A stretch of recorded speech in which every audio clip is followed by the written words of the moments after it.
আজকের এই পবিত্র ঈদ উল ফিতরের দিনে আমি রাজবাড়ী জেলার সমস্ত মানুষকে দল মত নির্বিশেষে, জাতি ধর্ম নির্বিশেষে সমস্ত মানুষকে আমি শুভেচ্ছা জানাচ্ছি, অভিনন্দন জানাচ্ছি এবং আমি দোয়া করি যাতে সকলেই ভালো থাকে, সুস্থ থাকে।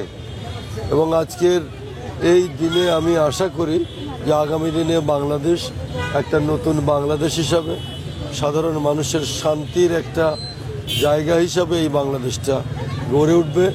আমাদের দেশনেত্রী বেগম খালেদা জিয়া এবং জনাব তারেক রহমানের নেতৃত্বে আগামী দিনে নিশ্চয়ই বাংলাদেশে একটা গণতান্ত্রিক জনগণের সরকার প্রতিষ্ঠিত হবে। তার ভেতর দিয়ে আমাদের বাংলাদেশটা একটা শান্তির জায়গা হিসাবে, উন্নয়ন এবং মানুষের কল্যাণের স্থান হিসাবে এই এলাকা সমৃদ্ধ হবে, এই আশাবাদ আমি ব্যক্ত করি। আমি সকলকে আবারও আমি শুভেচ্ছা জানিয়ে আমার কথা শেষ করি।